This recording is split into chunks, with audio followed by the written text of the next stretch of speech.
ईश्वर को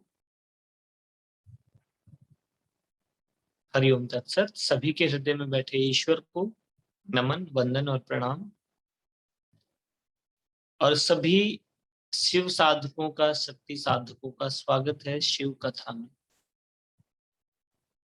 शिव पुराण की जो हम कथा सुन रहे हैं,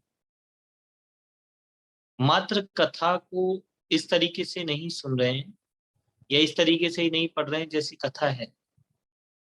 समझने का प्रयास कर रहे हैं कि अगर उसको यथार्थ रूप से हम अपने जीवन में आचरण में लाएं तो वो किस तरीके से उसका रूप बैठेगा। और ये जो कथा सुनाई गई है, जिसने भी ये कथा कही, जिस क्षण कही उस क्षण इस कथा से क्या उत्पन्न हुआ। ऐसा कहा जाता है चित्त की व्यथा मिटाने की जो व्यवस्था है वह है कथा। कई बार चित्त में भय है संसार में, तो कथा आपको ये बताती है कि आपका कोई ईश्वर, आपका परमात्मा आपको अलग अलग प्रकार से सहयोग करने के लिए है। ये बात भी कथा सुनाती है। 12 ज्योतिर्लिंगों की जो कथा है, आज वो हम शुरू करेंगे। सबसे पहले 3 बार दोहरा लें सभी लोग कि हे भगवान शिव, आप मेरे गुरु हैं, मैं आपका शिष्य हूं। आप मेरे गुरु हैं, मैं आपका शिष्य हूं। आप मेरे गुरु हैं, मैं आपका शिष्य हूं। मुझे शिष्य पर दया करें, मेरे मन मंदिर में विराजमान होकर उसे शिवमय, ज्योतिर्मय और प्रकाशमय बना दे। इस भाव के साथ हम लोग कथा शुरू करेंगे। माँ भगवती हृदय में विराजमान होकर उसे शक्ति में और श्री में बना दे। समस्त ऋषि मुनि हमारे हृदय में विराजमान होकर उसे भक्ति में बना दे। कुछ क्षण हृदय में उस ज्योति का ध्यान करें, शिव को गुरु रूप में स्वीकार करें। ओम वंदे देव उमापतिं सुरगुरुं वंदे जगत कारणम वंदे पन्नगभूषणं मृगधरं वंदे पशूनां पतिं वंदे सूर्य शशांक वहन्निनयनं वंदे मुकुंद प्रियं वंदे भक्तजनाश्रयं च वरदं वंदे तं शिव शंकरम्।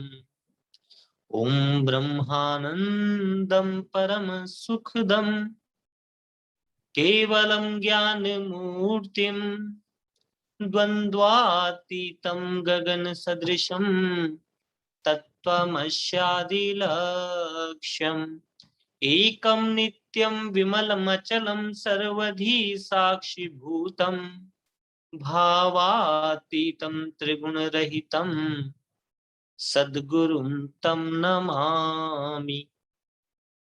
अखंडानंद बोधाय शिष्य संतापहारिणे सच्चिदानंद रूपाय तस्मै श्री गुरुवे नमः।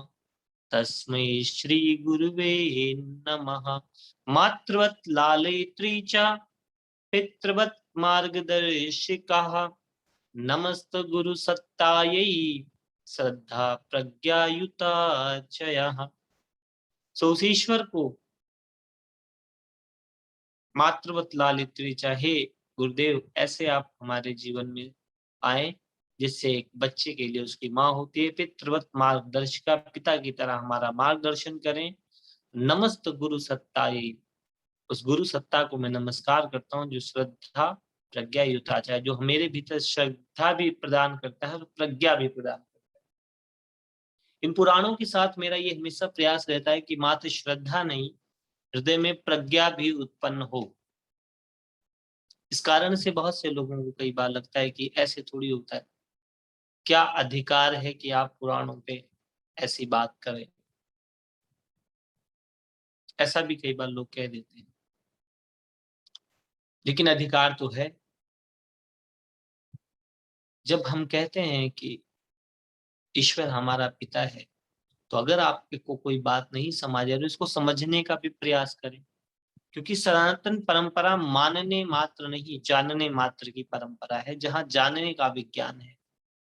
कथा को सुन लेना बड़ी बात नहीं, उस कथा पर चिंतन करना, उसका मनन करना, उसका अपने जीवन में आचरण करने का प्रयास करना, और यह भी देखना क्या ये यथार्थ है। और अगर ये यथार्थ नहीं है तो फिर ये कथा किस परिवेश में, किस उद्देश्य से, किस कारण से कही गई। सोमनाथ की कथा आती है। प्रजापति दक्ष की 27 कन्याएं थी, जिनका विवाह चंद्रमा के साथ हुआ। चंद्रमा रोहिणी से अधिक प्रेम करते थे, और बाकियों को वो ध्यान नहीं देते थे, उनको समय नहीं देते थे, उनको वैसा आदर नहीं देते थे, वैसे अटेंशन नहीं देते थे। बाकी दक्ष की कन्याएं दुखी रहती थी, और वह अपने पिता से बोली कि ये सिर्फ रोहिणी के साथ ही समय बिताते हैं, उनको ही सम्मान देते हैं। इस पर प्रजापति दक्ष ने समझाया कि देखो चंद्रमा, तुम्हें अपनी सभी पत्नियों के साथ सामान्य व्यवहार करना चाहिए, ऐसे ऊंच नीच का व्यवहार नहीं करना चाहिए। ऐसा करने से तुम्हारा जो सम्मान है, तुम्हारी जो ख्याति है, वह नष्ट हो जाएगी। ऐसा समझाया, लेकिन उसके बावजूद भी चंद्रमा रोहिणी के ही प्रति आसक्त रहे।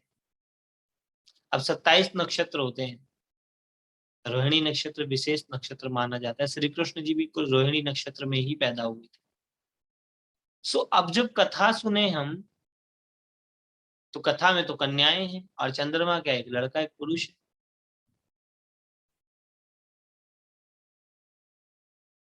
कथा तो ये कहती है 27 पत्नियां थी।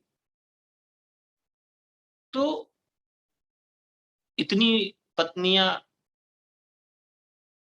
होना क्या शास्त्र हमें बता रहे हैं? क्या क्या उद्देश्य है इस कथा को अगर हम सुने, उस पर चिंतन करें कि इस कथा से हमें क्या बात समझ आएगी।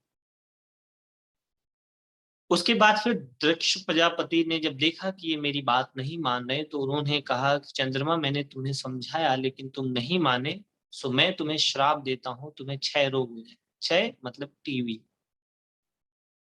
टीबी को क्षय रोग बोलते हैं। आज के टाइम में उसको टीबी, ट्यूबरक्लोसिस बोलते हैं। हिंदी में उसको क्षय रोग बोलते हैं। क्षय अर्थात तुम्हारा क्षय हो जाए, तुम धीरे धीरे खत्म होने लगे। ये श्राप दे दिया, और इससे चंद्रमा की हालत खराब हो गई। चंद्रमा की हालत खराब हुई, समस्त ऋषि मुनि सब परेशान, घबरा गए, सब ब्रह्मा जी के पास भागे। अब मुझे बताइए कि चंद्रमा की गलती से ऋषि मुनि क्यों घबराए? सब घबरा के ब्रह्मा जी के पास गए कि ये तो बहुत गड़बड़ काम हो गया। तो ऋषि मुनि पहले क्यों नहीं गए चंद्रमा के पास? ये भी विचार करने योग्य बात। देखिए, मेरा उद्देश्य किसी चीज को सही गलत परिभाषित करना भी नहीं है। कि भी आप शिव पुराण में अंत में भगवान शिव जब माँ भगवती को समझाते हैं कि अच्छा बुरा सही गलत मन का प्रपंच, लेकिन कथा को हम समझने की कोशिश करें, ये कथा क्या है, क्यों है, और क्या ऐसी कथाएं ही हमारे धर्म, हमारी धारणाएं, हमारी संस्कृति को उजागर करती हैं। अगर इस कथा को हम अपनी संस्कृति का हिस्सा माने, तो एक से अधिक विवाह तो नहीं है अलाउ।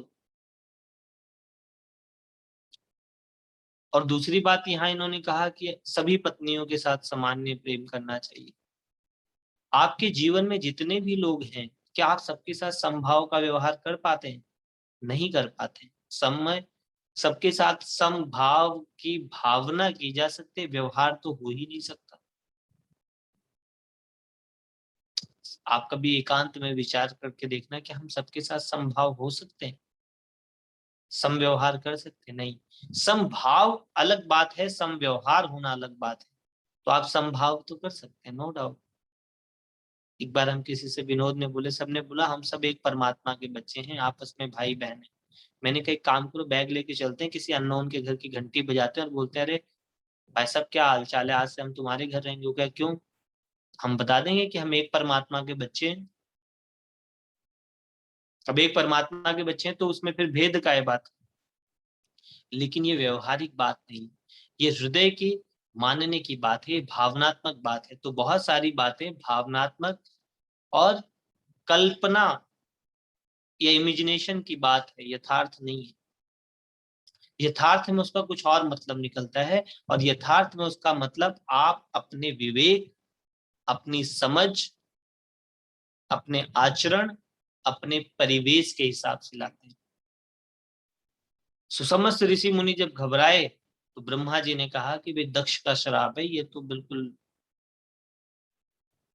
इसका इलाज तो भगवान शिव के पास है। आप एक काम करें, चंद्रमा को कहें कि वो महामृत्युंजय का जाप शुरू करे और 6 महीने तक तपस्या करे। चंद्रमा प्रभास क्षेत्र में चले गए और वहां उन्होंने तपस्या शुरू कर दी। अब यहाँ जितने भी हमारे नक्षत्र हैं, जितनी भी चीजें हैं, उनको किसी ना किसी किरदार में, किसी ना किसी चरित्र के माध्यम से हमें समझाना शुरू किया है। चंद्रमा ने 6 महीने तक 8 करोड़ महामृत्युंजय मंत्र का जप किया, पूजन किया, तप किया, जिससे भगवान शिव शंकर रूप में प्रकट हुए। जो निराकार ईश्वर था वह साकार रूप में प्रकट हुआ और उसने, भगवान शंकर जी ने चंद्रमा को वरदान रूप में कहा कि तुम 15 दिन तक घटोगे और 15 दिन तक बढ़ोगे। तो क्या इससे पहले जब दक्ष ने श्राप नहीं दिया होगा तो निरंतर पूर्णिमा ही रहती होगी? कभी सोच कर देखें हम। इस संसार के अंदर जो धर्म ग्रंथ हैं, जिन्होंने इसके पक्ष विपक्ष में बोला, निष्पक्ष नहीं बोला। मैं बहुत सारे ऐसे लोगों को जानता हूं और ऐसे बहुत सारे लोगों को पढ़ा है, सुना है, जिन्होंने ग्रंथों के पक्ष में बोल दिया या विपक्ष में बोल दिया। पक्ष में बोलने वाला भी अतिशयोक्ति अलंकार इतना बढ़ा चढ़ाकर बोल देता है कि बात मत पूछो। इसमें कहा है कि वो जो सोमनाथ ज्योतिर्लिंग के दर्शन मात्र कर लेता है, उसके जन्म जन्मांतर के पाप क्षय हो जाते हैं, खत्म हो जाते हैं। तो पहले तो एक बार जाएं, सोमनाथ के दर्शन करें, और फिर दर्शन करने के बाद ध्यान करके अपने भीतर देखें कि क्या समस्त पाप क्षय हो गए या नहीं हो गए। एक विषय तो ये है। दूसरा, चंद्रमा ने महामृत्युंजय का जाप किया। स्किन से रिलेटेड जितने भी वहां बताया कि जो चंद सोमनाथ के मंदिर, वहां जो कुंड है उसमें स्नान करता है और उसके चर्म रोग या क्षय रोग ठीक हो जाते हैं। अब ये उस समय की बात है शायद जब दवाइयां नहीं रहेंगी, जब केमिकल नहीं रहेंगे। आज के परिवेश में भी हम इतना तो प्रयोग करें कि अगर किसी को इस तरह की बीमारी है तो हम उसको बताएं कि आप मृत्युंजय मंत्र का जाप करें, पहली बात। दूसरा, अपनी दवाइयों का भी, प्रकृति का भी सहयोग लेना चाहिए। मैं किसी भी ग्रंथ से ऐसी बात नहीं बताता कि आप प्रकृति का सहयोग ना लें। एक बार किसी ने कहा आप दवाई खाना भी तो डिपेंडेंसी है। मैंने कहा खाना तो, रोटी भी डिपेंडेंसी, आप रोटी भी तो रोज खाते हो। लेकिन दवा एक केमिकल मात्र सहयोग के लिए है, और धीरे धीरे जब आप साधना करोगे आपका शरीर वापिस अपनी उस स्थिति में आ जाएगा जैसा वो स्वस्थ होने के लिए होता है।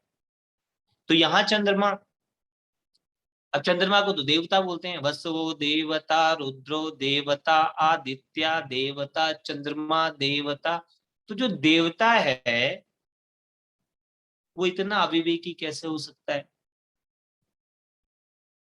और या फिर हम ये माने कि चाहे कोई कितना ही बड़ा देवता हो, समय देश काल परिस्थिति के हिसाब से सबके साथ अच्छे और बुरे विचार, अच्छे और बुरे भाव, अच्छा और बुरा समय आता है, दो में है जीवन। ये भी समझ सकते हैं हम इस कथा से कि जीवन दो में है। और अगर ये प्रकृति श्राप या प्रकृति से दुख का कारण बनता है तो उसी प्रकृति का एक हिस्सा आपके उस दुख का निवारण भी करता है। चंद्रमा की कथा से ये भी सीखे, जीवन में अगर कोई कितनी ही बड़ी दुखदायी स्थिति आ गई है तो ध्यान रखना एक हिस्सा प्रकृति का आपके उस दुख निवारण में लगा हुआ है। परमात्मा में जो ऋषि मुनि हैं, इनका इतना सा काम था सबके दुखों का निवारण करना। दुख भंजन तेरा नाम जी। ऋषि तत्व क्या करता था, अगर कोई भी कष्ट में आ जाता था तो उसके कष्टों का निवारण करना। इसीलिए जो रिसर्चर हैं वो क्या कर रहे हैं, व्यक्ति कष्टों में आ रहा है, कष्ट में व्यक्ति क्यों आ रहा है, अपने स्वभाव, अपने कर्म, अपनी आदतों के कारण। लेकिन ऋषि मुनि क्या कर रहे हैं, क्योंकि वो तो एक ही बात मानते हैं, परहित सरस धर्म नहीं भाई। दूसरे के हित के कारण ही वह ऋषि मुनि पूज्य थे। और आज भी जो लोग दूसरों के हितों के लिए काम कर रहे हैं वे सच में कहीं ना कहीं किसी ना किसी रूप में प्रकृति से सम्मानित हैं। तो चंद्रमा की कथा से हम यह भी सीखें कि हम भी किसी के हित, किसी के सुख का कारण बने। एक बात तो ये हुई। दूसरा, मृत्युंजय मंत्र, रिसर्च भी हो चुकी है इस पे, और भी बहुत सारे प्रयोग हैं। अगर कोई शारीरिक व्याधि हमारे साथ है तो हम मृत्युंजय मंत्र का आश्रय लें, उसका जप करें। मृत्युंजय मंत्र होता है ओम त्र्यंबकम यजामहे सुगंधिम पुष्टि वर्धनम उर्वः रुक्मीव बंधनान मृत्योर मृक्षेम अमृतात्। ये ऋग्वेद का मंत्र है। इसको इस तरह से पढ़ते हैं, ओम त्र्यंबकम यजामहे सुगंधिम पुष्टिवर्धनम उर्वः रुक्मीव बंधनान् मृत्योर मृक्षेम अमृतात्। ओम त्र्यंबकम यजामहे सुगंधिम। अब एक बात तो ये जो ध्वनियां हैं ये एक विशेष प्रकार का कंपन, एक विशेष प्रकार की वाइब्रेशन, एक विशेष प्रकार का स्पंदन आपके शरीर के भीतर पैदा करते हैं, जिसके कारण एक विशेष प्रकार की दिव्य ऊर्जा उत्पन्न होने लगती है। और दूसरा, अगर आप भाव से ऐसा करते हैं कि आप उस अनंत ईश्वर से, उस ब्रह्मांड की उस चेतना के साथ अपने आप को जोड़ते हैं जिसका काम है आपके सुख स्वरूप को व्यवस्थित करना, सुख स्वरूप को प्रकट करना, वो तत्व आपके साथ कनेक्ट हो जाता है। और तीसरी बात यह है कि प्रयोग करें। खाली मान मत लेना, मानने से जानने तक भी जानना। इस संसार में जितना भी धर्म के नाम पे झगड़ा है वह मात्र मानने से, जाना नहीं है। और जो लोग जान लेते हैं वो आनंद में हो जाते हैं, उनका जीवन ही अलग हो जाता है। तभी मैंने कल भी कहा था, जो राज को ना समझा वो नाराज हो गया, और जो राज को समझा वो आजाद हो गया। मैं इस कथा को मात्र आपको तर्क के ही स्तर पे नहीं, मैं भी भावनात्मक स्तर से इसको सुनता हूँ, पढ़ता हूँ, आनंद लेता हूँ। क्योंकि कई बार मन को बड़ा साहस मिलता है जब हम ये कथाएं सुनते हैं कि परमात्मा सबके दुख दूर कर देता है, इसीलिए उसको दुख हरता सुख करता कहते हैं। अर्थात चाहे हम ना जाने उस अनंत ईश्वर को, हमें कोई बताई हुई छवि, चाहे कोई कल्पना की ही छवि क्यों ना हो, लेकिन ये बात तो निश्चित हो जाती है हमारे हृदय के भीतर कि हमारा रचयिता, हमारा पिता, हमारा ईश्वर, हमारा परमात्मा जो है वह सर्व समर्थ है, और वह सर्व समर्थ हमारी प्रार्थनाओं को सुनता है। एक बार हमारे एक मित्र थे, क्रिश्चियन थे, प्रेयर करते थे, मैं भी उनके साथ जाता था कई बार। मैंने उनसे पूछा कि परमात्मा से आप ये जो बातें कह रहे हो वो सुन भी रहा है? तो हंसकर बोले कि बेटा परमात्मा ने सिर्फ सुनता ही है, बोलने का काम तो आजकल मनुष्यों ने ले रखा है, वह मात्र सुनता है। और मैंने रिलेट किया कि सच बात है। प्रथम है श्रवण, सुनना।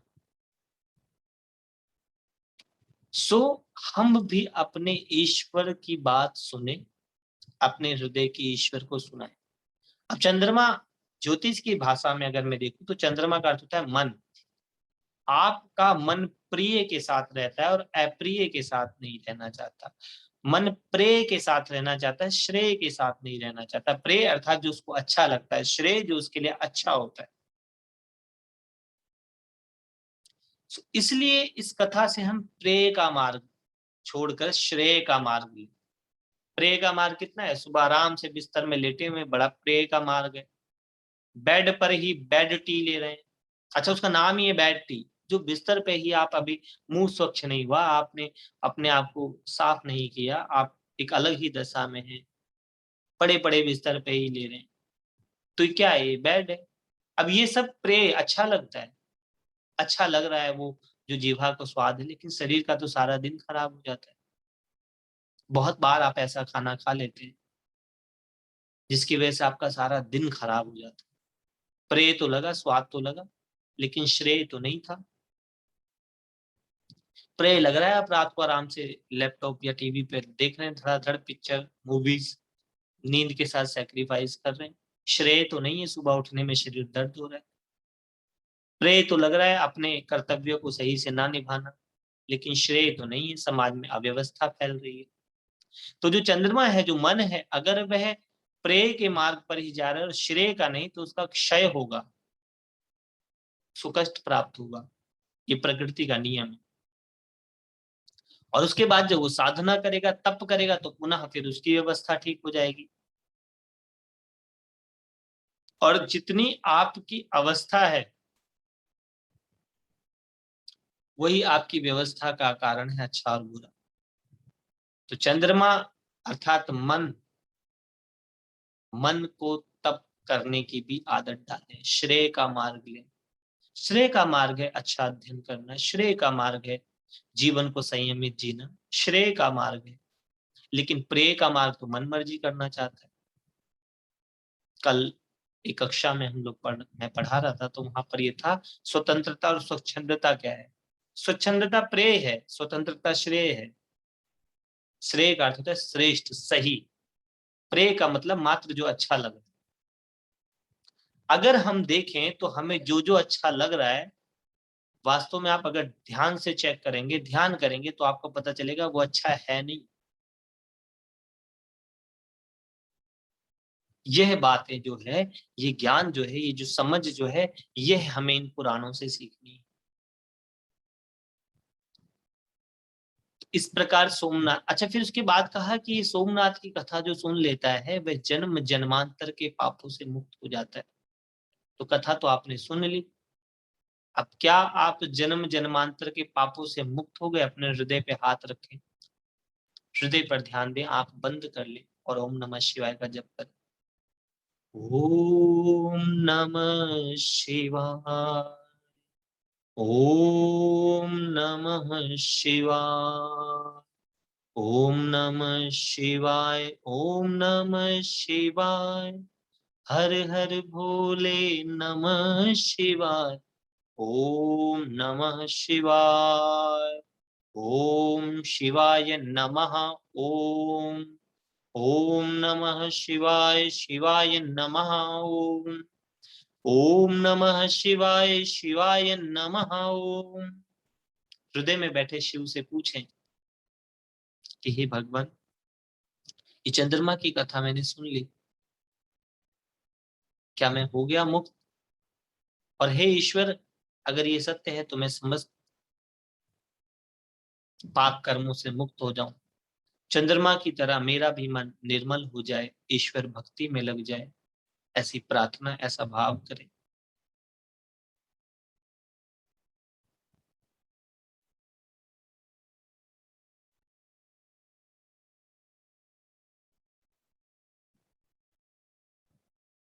अब जो है ये एक कथा है। दूसरी कथा मल्लिकार्जुन ज्योतिर्लिंग की है।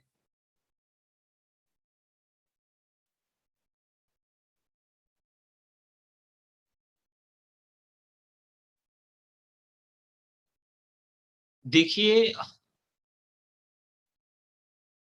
आपने पूछा चंद्र अगर विपरीत, मैंने आपको कथा की शुरुआत में ही बताया। पहली बात तो यह है कि जो ओम का जाप है, 1000 बार आप ओम का नित्य जाप कीजिए और परमात्मा से प्रार्थना कीजिए। जो परमात्मा चंद्रमा के दुख दूर कर सकता है, तो आपकी कुंडली के चंद्रमा को भी वह ठीक करने में सक्षम है। ओमकार का जप या मृत्युंजय का जप, दोनों ही जप आपके जीवन में सुख ला सकते हैं, आपके मन को स्थिर कर सकते हैं, और आपके 9 के 9 ग्रहों को ठीक करने की शक्ति है ओम में। आप किसी भी एक मंत्र का अच्छे से आश्रय कर लें, ओमकार का जप करें, ओम अद्भुत है। आप कुंजिका की साधना में आते हैं, कुंजिका के जप से भी आपका चंद्रमा तो क्या 9 के 9 ग्रह ठीक हो जाते हैं, क्योंकि सबके बीज मंत्रों का उच्चारण, सबका पाठ है उसके अंदर। और तीसरी बात, अपने आप को ईश्वर के अधीन मान करके, अपने आप को ईश्वर के समर्पित करके चलने से कोई भी ग्रह आपका कुछ नहीं बिगाड़ सकता। एक लाइन में आप लोगों को निरंतर कराता हूँ, भगवान शिव मेरे गुरु। मुझे याद है आज से कई साल पहले एक महिला की कुंडली में मार्केश की दशा थी। मार्केश मृत्यु या मृत्यु जैसा कष्ट देता है, लेकिन उसको इस बात पर इतना विश्वास था, इतना इस बात के साथ उसका कनेक्शन था कि भगवान शिव मेरे गुरु। और वो कहती थी जिसके गुरु शिव हो, उसका कोई भी ग्रह कुछ खास बिगाड़ नहीं सकता, क्योंकि जो मेरा गुरु, जो मेरा परमात्मा है, वो ज्यादा शक्तिशाली है। उसका यह जो विश्वास था, इसके कारण उसकी मार्केश की दशा में उसको एक छींक तक भी नहीं आई। दुख और कष्ट क्या होता है अलग बात है, तो मेरे लिए बड़ा दिव्य अनुभव था ये। अगर आप अपने ईश्वर को या अपने को अपने ईश्वर के अधीन कर देते हैं, तो इन समस्त ग्रहों का कोई खास असर नहीं पड़ता, क्योंकि परमात्मा ईश्वर की शक्ति ज्यादा है। फिर भी अगर कई लोगों को ऐसा लगता है कि चंद्रमा विपरीत में है, तो पहली बात तो ये ध्यान रखें कि रात को सोने से पहले हाथ पांव को अच्छे से धो लें। दूसरा, अपनी माँ का बहुत सम्मान करें, अपनी माता के लिए कुछ अच्छा करें, उनको गिफ्ट दें, उनकी प्रसन्नता का कारण बने। चंद्रमा अर्थात माँ, जिनका भी चंद्रमा खराब है वो अपनी माता के साथ अपने संबंध ठीक कर लें, और खासकर जजमेंट होना छोड़ दें। कई बार क्या होता है, जब हम बड़े हो जाते हैं तो हम अपने बुजुर्गों को जज करने लगते हैं। ये बहुत बड़ा अपराध और बहुत बड़ी गलती है। शिव पुराण के माध्यम से, इस प्रश्न को पूछने वाले के माध्यम से मैं ये बात बताऊं कि अगर आप अपने माता पिता का सम्मान नहीं करते हैं, तो आपकी सारी पूजा पाठ ध्यान सब व्यर्थ है। सम्मान करने का अर्थ है कि उनको जज नहीं करना, उनको स्वीकार कर लेना। लेकिन यहाँ इसका ये मतलब बिल्कुल नहीं है कि उनकी सारी अच्छी बुरी बातों को मान लेना। उनकी सेवा करना, और बस संयम के साथ एक बिल्कुल विवेक पूर्वक एक अच्छा सा सौहार्द स्थापित कर ले। और दूसरा, जिन जिनका चंद्रमा खराब है वह लोग अलोम विलोम प्राणायाम जरूर करें। बाई नासिका से सांस लें, मस्तक पे रोके, दाई से छोड़, और उसके बाद आपको कोई जरूरत नहीं है कि इस समय चंद्रमा किस दिशा में है। रोज नित्य ध्यान करें, अपने सही से कर्म करें, प्रार्थना करें। आप देखेंगे कि आपका चंद्रमा आपके पक्ष में अच्छे परिणाम, अच्छे फल देने लगेगा। क्योंकि समस्त ग्रहों से बड़ा ग्रह है निग्रह, अर्थात आपका संकल्प, आपका विचार, आपका भाव। शिव पुराण के अंदर भी वायव्य संहिता में आएगा कि कितनी प्रकार की शक्तियां ईश्वर ने हमें दी है। ईश्वर ने हमें दी है संकल्प की शक्ति, आपके संकल्प से भी हो जा सकता है। ईश्वर ने हमें दी है विचार शक्ति। ईश्वर ने हमें दी है कल्पना की शक्ति, विजुअलाइजेशन पावर। ईश्वर ने दी है हमें भाव शक्ति, भावना की शक्ति दी है। ईश्वर ने हमें ध्यान की शक्ति दी है। आप अपनी ध्यान की, ज्ञान की, संकल्प की किसी भी एक, और ईश्वर ने हमें एक विश्वास की भी शक्ति दी है। सच बात है, आप अगर किसी बात पर विश्वास करते हैं तो वैसा भी होने लगता है, या जैसा होने लगता है वैसा आपके को दिखने लगता है। तो आपका जो विश्वास है, अकाल मृत्यु वो मरे जो काम करे चांडाल का, मृत्यु उसका क्या बिगाड़े जो भक्त हो महाकाल का। बहुत सारी कथाएं आपके विश्वास की शक्ति को जगाने के लिए है, कि आप विश्वास करें, लेकिन विश्वास के साथ साथ विवेक, अनुभव होना बहुत जरूरी है, साधना होनी बहुत जरूरी है। वरना कई बार वही विश्वास कब अंधश्रद्धा का रूप ले लेता है, बहुत नुकसानदायक हो जाती है। वो आपके लिए भी, आपके परिवार के लिए भी, आपके समाज के लिए भी अच्छा नहीं होता। जिनका भी चंद्रमा खराब है वह मृत्युंजय मंत्र का जाप कर सकते हैं या ओमकार का जाप कर सकते हैं, गायत्री का भी कर सकते हैं। इन तीनों में से किसी भी मंत्र को नियमित रूप से जप करने लग जाए। और जप का भी एक सिस्टम है। शुरू में जप जो किया जाता है वह जपांशु किया जाता है, जिसमें उसका उच्चारण किया जाता है, जैसे ओम त्र्यंबकम यजामहे सुगंधिम पुष्टिवर्धनम उर्वाह रुक्मीव बंधनान मृत्योर्मुक्षीयमामृतात्। ये है जपांशु। फिर धीरे धीरे इस जप को सिर्फ आपके होंठ हिलते हैं और आवाज ना के बराबर या इतनी मध्यम सिर्फ आप ही सुन पाते हैं।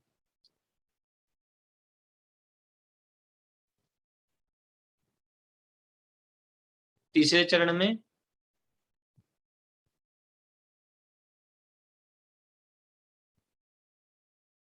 अब जाप आपका मानसिक चल रहा है। चौथे चरण में आप करते नहीं है, जब होता है, जिसको अजपा भी बोलते हैं, और वह आपके भीतर सुनाई भी देता है।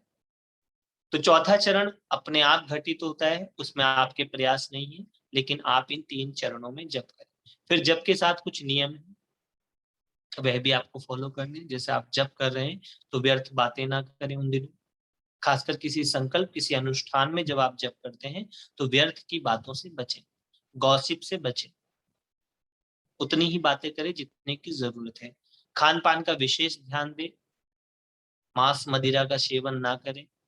अब इससे भी मैं बता दूं, भगवान का कोई लेना देना नहीं है मांस मदिरा से भी, क्योंकि राक्षस तो सारे मांस मदिरा भी खाते पीते थे, लेकिन जब वो साधना करते थे उस क्षण वह भी साधना के नियमों का पालन करते थे। तो जब आप साधना करें, संकल्प करें, अनुष्ठान करें, उस समय अपने खान पान का विशेष ध्यान रखें, क्योंकि खान पान सीधा आपके शरीर और आपके व्यवहार पर असर डालता है। तीसरी बात, जप और साधना काल में छल कपट प्रपंच से बचें। निर्मल जनमन सो मोहि पावा, मोहि कपट छल छिद्र न पावा। क्योंकि जब आप ऐसा करेंगे तो आपका चित्त ही स्थिर नहीं होगा, आपका मन ही शांत नहीं होगा, और अशांत मन से जप होता ही नहीं है। आप सिर्फ जप करने की कोशिश करते हो, आपका मुंह ही जप कर रहा है, आप कहीं और चले जाते हो। शुरू में जब आप जप करो तो जपांशु करें, अर्थात आवाज में करें। धीरे धीरे उस आवाज को मध्यम कर लें, उपांशु तक लेके जाएं। उसके बाद फिर श्वासों पे मन ही मन करें, सुधांशु कर ले, और अंत चरण उसका स्वतः घटित होगा दिव्यांशु। यह करने से भी आपकी चंद्रमा की दशा और दिशा दोनों बदल जाएगी। चंद्रमा आपके शरीर के अंदर मन है। आप देखेंगे आपका मन इतना निर्मल, इतना तेजस्वी, इतना उज्जवल हो गया कि उसका परिणाम बहुत अच्छा आने लगा। ये चंद्रमा का उपाय था। 4 मंत्र लगभग इसमें बताए गए हैं, और उसके बाद बहुत सारी स्तोत्रों के द्वारा भी आप कर सकते हैं। सहस्त्र नाम का एक पाठ है, जिसमें 1000 नामों से भगवान विष्णु ने पूजन किया है भगवान शंकर का, तो वह भी अद्भुत परिणाम देता है। आप उसका भी पाठ कर सकते हैं। अब यहाँ इतना सारा है, लेकिन इतने सारे में कहीं आप तो कहीं जगह पर स्थिर होकर करेंगे। कई लोगों का प्रश्न होता है कि योगी जी इतना सारा है, हम क्या करें? अरे तुमको बताया भाई इसने, ओमकार का जप करो, क्यों इतने सारे में जाते हो? गायत्री का जप कर लो, 4 मंत्र बहुत है। फिर एक ने मुझसे पूछा, जब 4 ही मंत्र बहुत है तो आप कुंजिका स्तोत्र का, क्योंकि कुंजिका स्तोत्र जो है उसके बीज मंत्र आपके समस्त शक्ति चक्रों में स्पंदन, जागृति लाते हैं। वो कुंजिका है, उसके बाद किसी भी मंत्र को जाप कर लो आप। जब आप बोलते हो ना अम कम चम टम तम, अब बताइए आप अम कौन से देवता के? अम जो है आकाश तत्व का, खलमिदम ब्रह्मम, उस तत्व की जो आपकी वाइब्रेशन है वो है। जितने भी शब्द से आपके आवरण बने हैं उन सबको जागृत करता है वे। उसका स्पंदन करके देखो आप। जो लोग वीकनेस, कमजोरी महसूस करते हैं, थकान महसूस करते हैं, जो अपनी बात कह नहीं पाते, कुंजिका जप करके देखो, उसके बाद देखो आपके भीतर चित्त में कितना बदलाव आने लगता है। और करके देखिए, उसकी लय छंद का भी ध्यान रखें। अब मान लो आप ऐसे पढ़ रहे हैं कुंजिका, तो ऐम ह्रीम कलीम चा मुंडा, नहीं, ओम ऐम ह्रीम, उसकी जो पर्टिकुलर लय है, जो छंद है, उसमें ही आप करोगे, तभी वो ऊर्जा उत्पन्न होगी ना। सो कुंजिका मंत्र को किसी अन्य मंत्र से कंपेयर, क्योंकि कुंजिका स्तोत्र है और वो तंत्र की साधना है, सीधा तुरंत काम करने वाली साधना है। तंत्र का दूसरा मैं आप लोगों को बता दूं, तंत्र का अर्थ होता है सिस्टम, तंत्र का अर्थ होता है टेक्निक। तंत्र का कोई गलत मतलब नहीं होता। बहुत सारे लोग तंत्र का मतलब गलत समझते हैं। तंत्र वो नहीं है जो आपने पिक्चरों में देखा है कि वो एक अलग सा काली पीली जटा बना कर बैठा है, नहीं, वो बिल्कुल अलग विषय है। तंत्र बहुत ही पवित्र, बहुत ही सिस्टमेटिक चीज है। तंत्र का एक अर्थ होता है तंत्र, तन के अंदर जो त्र शक्तियां है उसका त्रायण करना, तन से चेतना को ऊपर उठाना भी तंत्र है, और शुरुआत तन से ही करनी है। उसमें बहुत सारी साधनाओं में आप तन को डिनाई करते हो कि मैं न मन हूं, न बुद्धि, न चित्त, अहंकार, न जिह्वा, नयन, नासिका, कर्ण द्वार, लेकिन तंत्र कहता है कि सबसे पहले तुम तन ही हो, सारा अनुभव तुम्हारा तन से है। तुम्हारे सारे सुख दुख, अच्छा बुरा, जो भी तुमने इस संसार के अंदर जाना है, वे तन के माध्यम से जाना है। तो तन के माध्यम से त्रा अर्थात त्रायण करके उस अनंत तक की यात्रा करनी है। सो तंत्र का है वह मंत्र। यहाँ पर 4 मंत्र बताए गए। सो धन्यवाद कि आपने ये प्रश्न किया।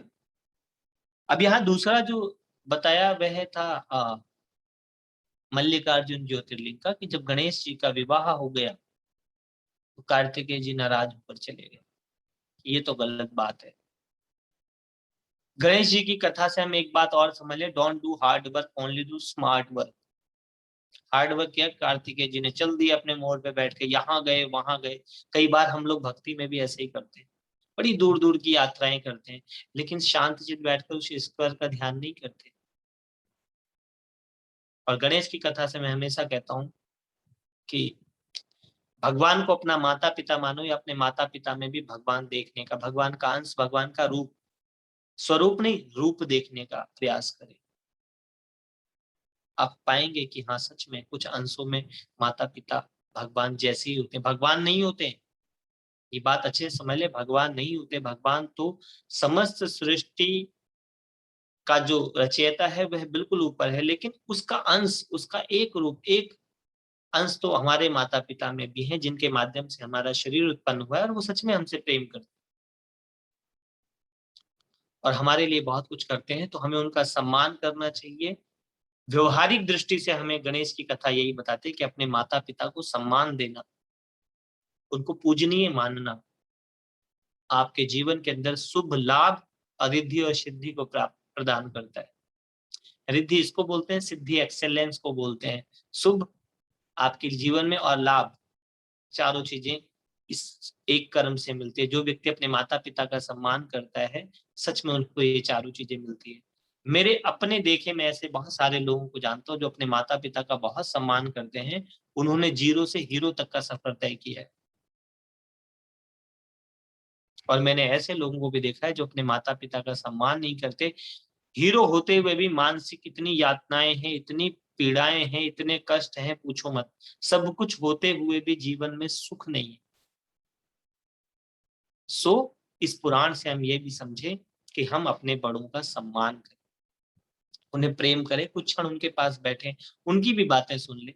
हाँ, कई बार उनकी बातों में रस नहीं आता है, वो जो बोलते हैं वो बेसिर पैर का होता है। तो यहाँ बड़े बुजुर्गों को भी मैं अपनी कथा के माध्यम से बताना चाहता हूँ, भैया अपडेट करो अपने आप को, पास्ट के साथ ही नहीं जियो, कुछ नया अपने आप को बनाओ।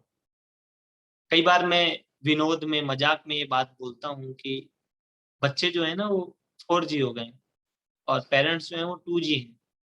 तो भैया थोड़ा एक कदम तुम नीचे आ जाओ, एक कदम वो हो जाए 3G पे, तो थोड़ी मुलाकात हो जाए, थोड़ा संवाद हो जाए, थोड़ी बातचीत हो जाए।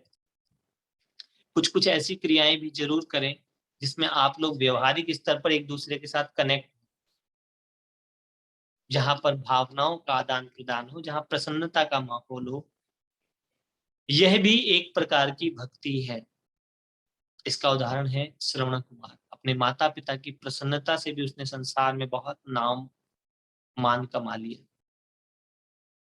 सो जब वे नाराज होकर चले गए तो माँ भगवती, अच्छा माँ देखो कितनी द्रवित है, यहाँ माँ शब्द की बड़ी महिमा है कि माँ भगवती वहां पर उस पर्वत पर गए, श्रीशैल पर्वत पर। बहुत अच्छी जगह है, जाना चाहिए। उस जंगल में से जाओगे तो ही इतना आनंद आएगा। और श्रीशैल पर्वत पर तो अद्भुत, मतलब वहां की वाइब्रेशन वहां का अच्छा है। तो घूमने का घूमना भी हो जाएगा और इसी बहाने सकारात्मक ऊर्जा से आपका कनेक्ट भी हो जाएगा। लेकिन हाँ, मैं हमेशा कहूंगा किसी भी मंदिर में जाए तो वहां एकांत में कुछ क्षण बैठकर ध्यान जरूर करें, जप भी करें, लेकिन कुछ क्षण वहां शांत बैठे। सिर्फ कर्म कांडों में ना लग जाए कि पत्ता कहाँ चढ़ा, पानी कहाँ चढ़ा, फूल कहाँ चढ़ा, वो एक अलग विषय है। लेकिन अब तीसरी कथा में आपको पता चला कि उन सबसे भी ज्यादा महत्वपूर्ण क्या चीज है। जहाँ श्रीकर की कथा आएगी, श्रीकर नामक गोप की, जिसकी 8वीं पीढ़ी में श्री कृष्ण जी का जन्म होता है, उस श्रीकर की कथा से आपको समझ आएगी ये बात कि भाव कितना गहरा है। तो मल्लिकार्जुन ज्योतिर्लिंग से वहां कार्तिकेय को समझाया, उनको संतुष्ट किया, उनको हैंडल किया। इसके बाद मल्लिकार्जुन ज्योतिर्लिंग में कहा कि अगर वहां कोई दर्शन करने जाता है तो उसे महान पुण्य की प्राप्ति हो। अब यहाँ सारे ज्योतिर्लिंगों के लिए, समस्त देव तीर्थों के महान पुण्य की, मैं आपको बताऊं, पुण्य पाप छोड़ो, आप वहां जाओगे ना, आपको इतना आनंद, इतना भीतर संतुष्टि मिलेगी। हम लोग अपने आप को शांत करने भी ऐसी जगह जाते हैं जो अशांत होती है। जब शांति चाहिए तो शांत जगह में भी जाएं। तो इस तरीके से पुराणों के माध्यम से हमें प्रकृति के अच्छी जगहों पर जाने का भी ऋषियों ने एक व्यवस्था बनाई थी कि हम पढ़ेंगे तो हमारे मन में आएगा कि हम जाएं श्री शैल पर्वत। हम प्रकृति के उस स्वरूप को भी देखेंगे जो सच में बहुत सुंदर है, बहुत पवित्र है, बहुत शांत है। शहरों वालों को तो जाना ही चाहिए कि मौन, वहां की शांति का अनुभव कर सके। इसके बाद है ओमकारेश्वर की कथा। महाकालेश्वर की कथा है ज्योतिर्लिंग की। और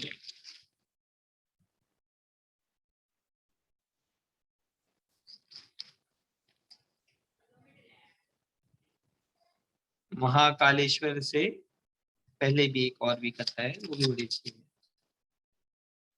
जो मैं आप लोगों को बताना चाह रहा था। उस कथा से एक खास बात भी मुझे बतानी थी।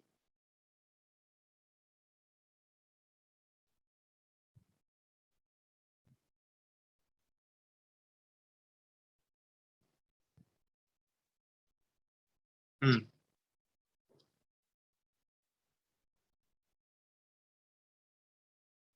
महाकालेश्वर की जो कथा है, जिसमें दूषण नामक दैत्य का वध किया भगवान शंकर जी ने।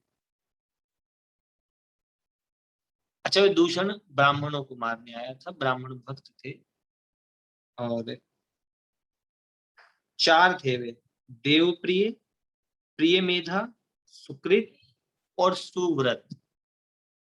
दूषण किनको तंग करने आया? सुव्रत, जिन्होंने अच्छे व्रत लिए थे, जिन्होंने धारणाएं लिए थे। प्रिय मेधा, जिसको मेधा अर्थात विवेक प्रिय होता है। देव प्रिय, जो देवताओं को प्रिय हो या देवताओं से प्रेम करने वाला हो। ये 4 प्रकार के लोग जो ब्राह्मण कहलाए। एक तो वह जो देव प्रिय हो, जो देवताओं को भी प्रिय हो, जिसका आचरण इतना शुद्ध, इतना सच्चरित्र हो। इनको कौन कष्ट देता है? दूषण। अगर हम अपने चरित्र को दूषित कर लेते हैं, हमारे अंदर दूषण भावनाएं आ जाती हैं, तो सच में वो असुरों जैसा ही कष्ट देती है। सुर और असुर, सुर का अर्थ है हारमोनी और असुर का अर्थ है नॉइस।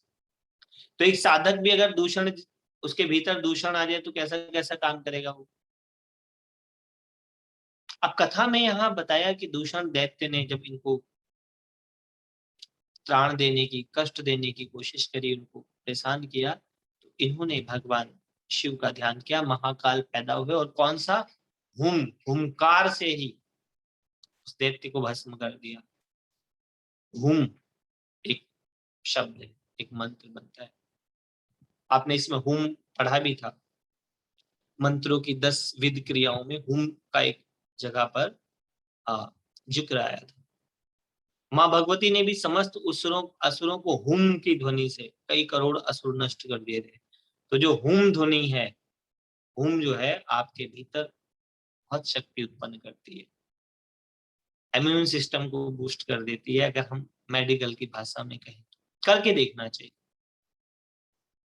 हुम हुम हुंकार रूपिणी। तो जो हुम की ध्वनि है वह आपके हृदय चक्र को मजबूत करती है। पहली बात तो ये है। और जो भय है, जो राक्षस है, वो भय है, तो आप अभय को प्राप्त कर लेते हैं। लेकिन यहाँ पर बताया कि भगवान शंकर प्रकट हुए और उन्होंने दैत्य को मार दिया और उनको अभय प्रदान किया। अब यहाँ पर एक ऐसा भी समुदाय है जो युद्ध नहीं करता, जो मात्र प्रार्थनाएं करता है। और ऐसे कथाएं बताई गई हैं कि हाँ, सच में वहां पर ईश्वर प्रकट हुए। अब एक यथार्थ कथा भी मैंने सुनी है कि जब सोमनाथ का मंदिर लोगों ने तोड़ा, जिन्होंने तोड़ा था, तोड़ने वाले 500 थे और भगवान की प्रार्थना करने वाले 5000 लोग थे। 500 लोग अत्याचार करने वाले थे और 5000 लोग प्रार्थनाएं करने वाले थे, और वहां भगवान शंकर नहीं प्रकट हुए। तो इन कथाओं से एक विश्वास हृदय में पैदा हो, ये बात तो बिल्कुल ठीक है कि आपका ईश्वर आपकी सहायता मदद करता है, विचार भाव और अलग अलग रूपों में। लेकिन अगर आप ऐसे अकर्मण्य हो जाएं कि आप हाथ जोड़कर सिर्फ ईश्वर को ही पुकारे, तो ये भी कहीं ना कहीं एक अज्ञान बन जाएगा। तो यथार्थ रूप में अगर आप देखेंगे तो आप देख लें कि कितने आताताई आए, कितने साल अंग्रेजों ने राज्य किया भारत पर, कोई भगवान प्रकट नहीं हुआ है, एक भी भगवान प्रकट नहीं हुआ। हमारे तो इतने सारे देवी देवता है, इवन विभाजन के बाद सारे देवी देवता यहीं रह गए, एक भी बॉर्डर पार भी नहीं किया।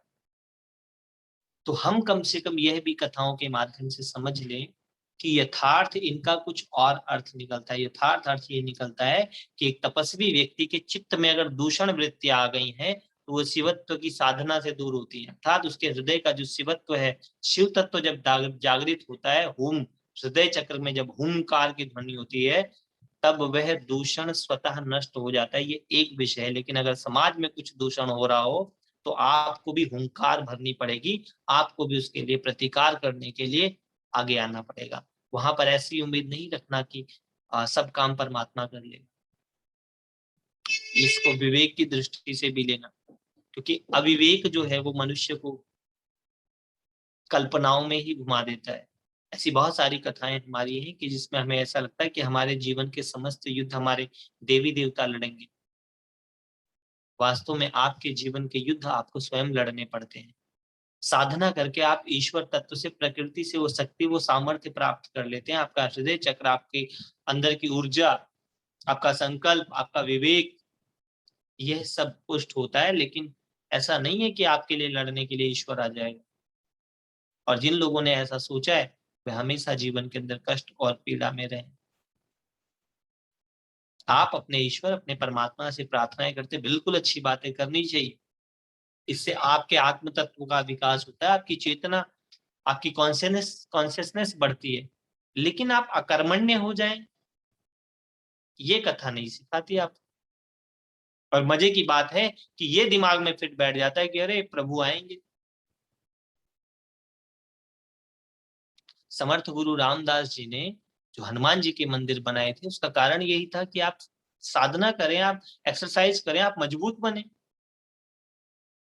हमने सोच लिया कि हनुमान जी के मुंह में बूंदी खिला देंगे और हनुमान जी आ जाएंगे।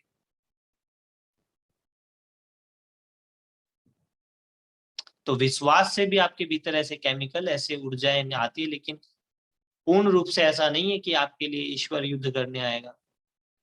आपको ईश्वर का आशीर्वाद, ईश्वर का सानिध्य, ईश्वर की ऊर्जाएं प्राप्त हो सकते हैं, लेकिन वह ईश्वर इस समूचे ब्रह्मांड का है वो।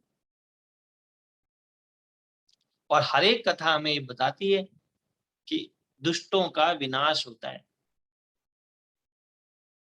तो दुष्टों का विनाश तो होता है, लेकिन दुष्टों का ये जो बढ़ना है वो किसकी कृपा से है फिर?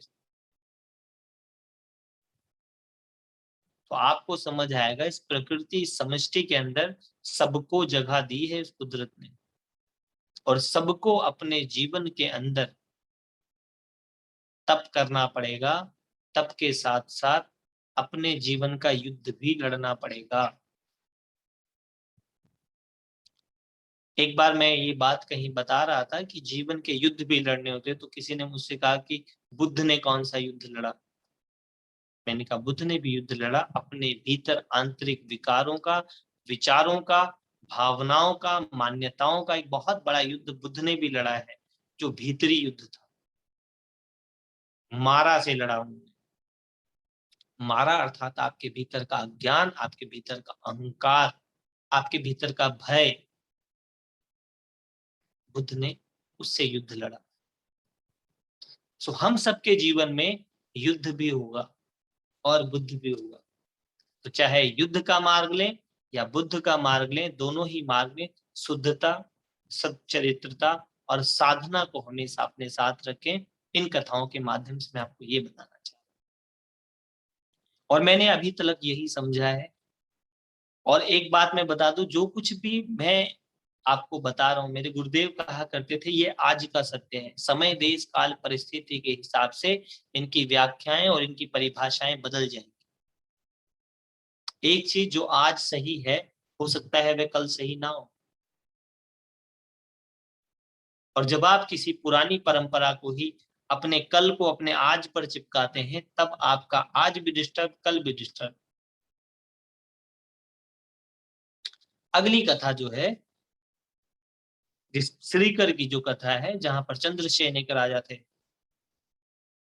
चंद्रचूड़ एक राजा, चंद्रसेन एक राजा, जिनकी विपत्ति हरी, जिनके पास कौस्तभ एक मणि थी, चिंतामणि।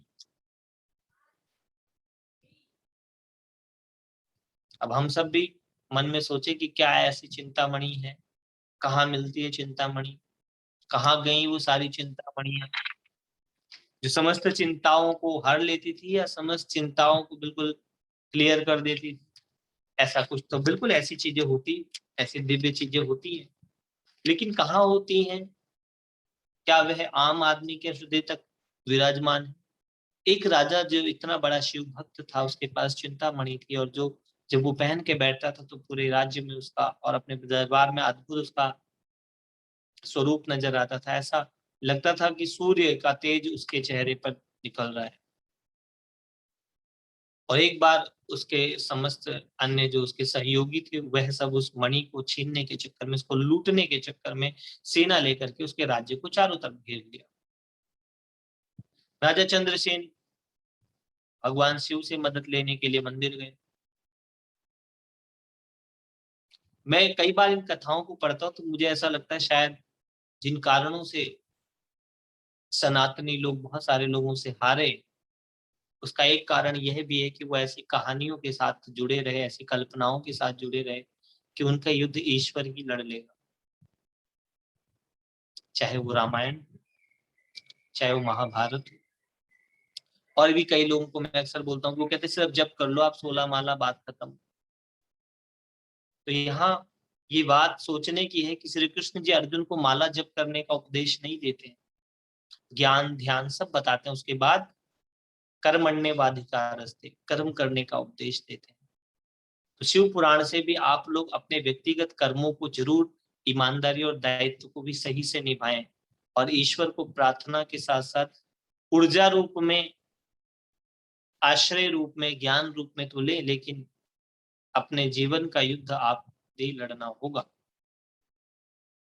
अगली कथा जो है, जो श्रीकर की है और चंद्रसेन की है, दोनों की है, कि जब चंद्रसेन इस प्रकार घिर गए तो वह रात्रि में पूजन करने चले गए। और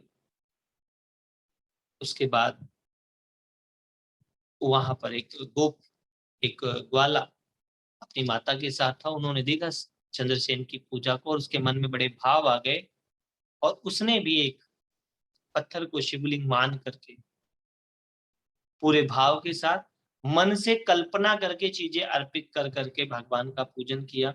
और कुछ कुछ सामान जो वहां पर पत्तियां थी, पुष्प थे, जो जो चीजें उपलब्ध थी उस समय के हिसाब से वह उसने अर्पित किया और पूजन करने लगा। और पूजन करते करते वह ध्यान के भीतर जाने लगा, एक गहरी साधना में, गहरी भक्ति में खो गया। माता ने उसको उठाने का प्रयास किया, जब वो नहीं उठा तो उसको मारा भी और उसको हिलाया डुलाया और वो सारा सामान उठाकर फेंक दिया जो उसने पूजा में किया था। या उसकी सारी पूजा पद्धति को गड़बड़ कर दिया। इस पर वह बालक बहुत ही दुखी हुआ और रोकर रोते रोते बेहोश हो गया, मूर्छित हो गया, अर्थात बेहोश हो गया, अनकॉन्शियस हो गया। और जब उसकी आंख खुली तो वो पूरा एक विराट मंदिर था, जहां पर एक बहुत दिव्य मणियों का शिवलिंग बना हुआ था, सोने के खंभे लगे हुए थे और स्फटिक के नीचे फर्शें बहुत बहुत कॉस्टली स्फटिक जो होता है उसकी फर्श बनी हुई थी। इतना सुंदर हो गया वह बालक ने देखा। और उसकी जो माँ जो गरीब थी तो वो बिल्कुल ही अमीर हो गई। कितनी बड़ी बात है भाई। क्या एक भी ऐसा प्रयोग हम कर सकते हैं? कभी करके देखे, मैंने बहुत बार प्रयोग किया लेकिन हुआ नहीं। और कई बार मैं तो आप लोगों को बताऊं कि बहुत सी ऐसी घटनाएं हैं जो अबोध मन कैसा करता है, बहुत दिव्य हो जाता है कई बार। मैं बचपन में एक बार बड़ा होने की चाहत में भागा, जैसे फिल्मों में हीरो भागते भागते बड़ा हो जाते हैं, और अपने एक मित्र को भी दौड़ाया अपने साथ। 6 किलोमीटर दौड़ने के बाद मेरा मित्र बोला कि भैया मुझे तो बड़ा होना ही नहीं, मैं छोटा ही ठीक हूँ। और मैं सोचता था कि यार पिक्चरों में भागते भागते कैसे बड़े हो जाते हैं, मैं क्यों नहीं हो रहा बड़ा। तो इतना अबोध था बचपन। अब ये जो अबोध स्थिति है ये ईश्वर के ऐश्वर्य का आंतरिक अनुभव करा सकती है। उस बच्चे की अबोध सी पूजा से ईश्वर प्रसन्न हो गए। तो हम भी कभी कुछ क्षण बच्चों की तरह हर चीज को मतलब तर्क भी समझाना है और तर्क से मुक्त भी होना है। हमारे को कुदरत ने दो मस्तिष्क दिया, एक तर्कशील है और एक तर्क रहित है, एक कल्पनाशील है। तो हमें दोनों ही स्थितियों को बैलेंस करना है, यह साधना बताती है, एक में नहीं चले जाना। इसीलिए हर एक कथा का दो पक्ष है, एक तर्क पूर्ण है और दूसरा कल्पनाशील है। सो कभी करके देखें ऐसी पूजा, आंख बंद करके ध्यान से उस शिवलिंग की कल्पना करें, उससे मानसिक रूप से सारी पूजा करें, देखें क्या पता हो ही जाए चमत्कार। लेकिन मेरे हिसाब से भीतरी जी हृदय में एक ऐसा मंदिर सच में दिखने लगता है। आपके मन के अंदर भी एक मंदिर है, हृदय में वो गर्भ जून है जिसमें ईश्वर जब प्राकट्य होता है ना तो सब बहुत सुंदर दिखने लगता है। सो उस श्रीकर की इतनी महिमा हुई कि चंद्रसेन ने भी उसको बहुत सम्मान किया। और जब ये कथा सबने सुनी तो सबने राजा चंद्रसेन से क्षमा मांग ली कि आप इतने बड़े शिव भक्त हैं और आपके राज्य में इतने बड़े शिव भक्त हैं, तो फिर हम आप पर चढ़ाई नहीं करेंगे। और फिर हनुमान जी आए और हनुमान जी ने श्रीकर को भक्ति का ज्ञान दिया। उन्होंने कहा कि तुमने भाव से ईश्वर को प्रकट कर लिया है, लेकिन अब मैं तुम्हें भक्ति का श्रेष्ठ ज्ञान देता हूं। तो इसका मतलब श्रेष्ठ ज्ञान में कल्पना के बाद यथार्थ का भी जुड़ना बहुत जरूरी है। इसलिए आप लोग भी इन कथाओं के माध्यम से ईश्वर से प्रेम करें, ईश्वर को माने, जाने, ईश्वर से जुड़े, लेकिन इन कल्पनाओं को यथार्थ में लाने का भी कोशिश करें। सो ये महाकालेश्वर की कथा थी। और मैं आप लोगों को बाकी कथाएं शॉर्ट में भी सुनाऊंगा। मैं कुछ कथाओं को इसलिए आपको इस तरीके से सुनाने का प्रयास करता हूँ कि मैं चाहता हूँ कि आप कथाओं को समझें। बहुत सी कथाएं ऐसी हैं जो आज मजाक बनवा देती हैं हिंदू धर्म का, सनातन धर्म का, क्योंकि हम कथा का मूल नहीं समझते। और मेरा प्रयास है, मेरी कोशिश है कि उस कथा के यथार्थ को, उस कथा के एसेंस को, उस कथा के बोध को समझे हम, बजाय उसके कि उसकी कल्पना, उसकी तर्क और उसके कर्म कांड में ही उलझ के रह जाएं। तो ईश्वर के प्रति हम सब समर्पित हों, उसका ध्यान करें, उससे प्रेम करें और उसको अपने जीवन में यथार्थ करें। इस भाव के साथ थोड़ी देर ओम नमः शिवाय का जाप, उसके बाद फिर आज की कथा पूर्ण। ओम नमः शिवाय, ओम नमः शिवाय, ओम नमः शिवाय, ओम नमः शिवाय, ओम नमः शिवाय, ओम नमः शिवाय। वंदे देव उमापतिं सुरगुरुं, वंदे जगत कारणं, वंदे पन्नगभूषणं मृगधरं, वंदे पशूनां पतिं, वंदे सूर्य शशांक वाहननयनं, वंदे मुकुंद प्रियं, वंदे भक्तजनाश्रयं च वरदं, वंदे तं शिव शंकरं, वंदे तं शिव शंकरं।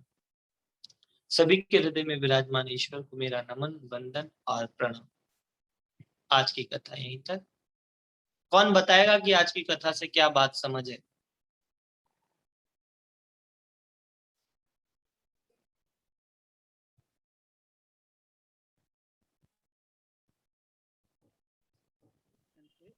कौन बताएगा?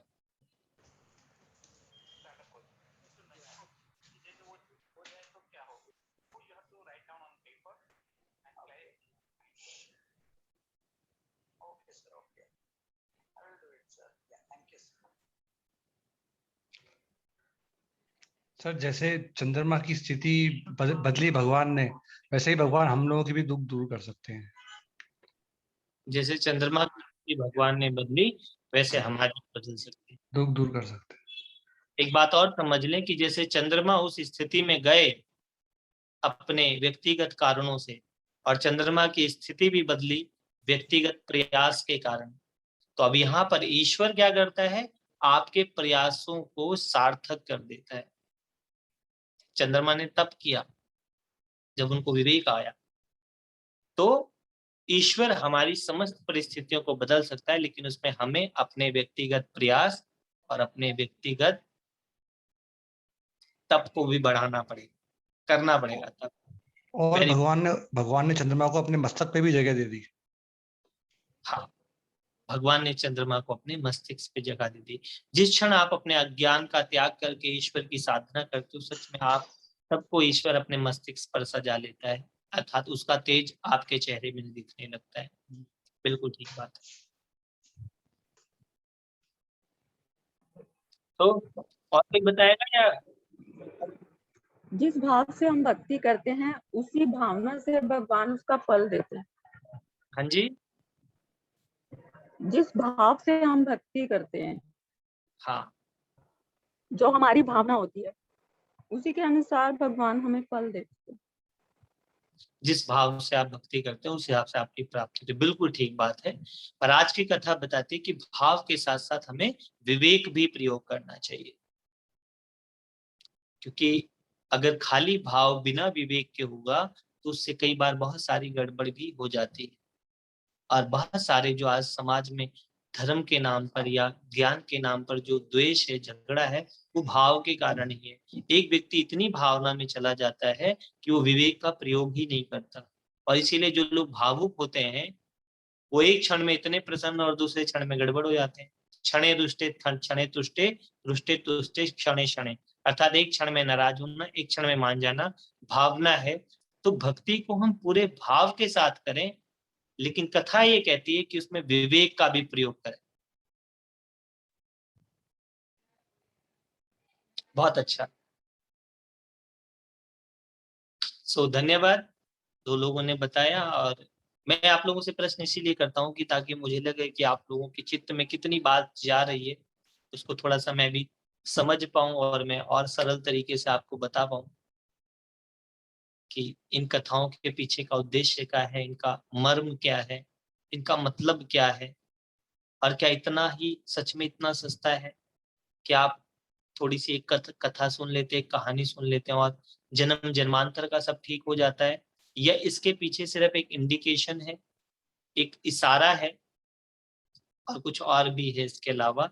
ये सब बातें हम कल की कथा में जानेंगे। हरिओम तक से।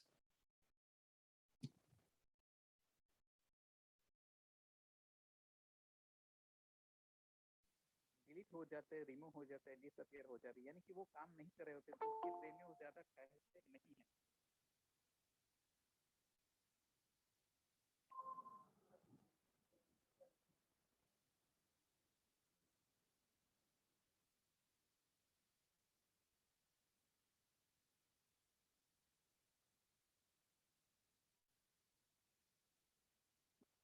तो ऐसा है कि जब भी बेबी 2, 4, 6 महीने का होता है तो वो सबसे ज्यादा नींद लेता है, राइट।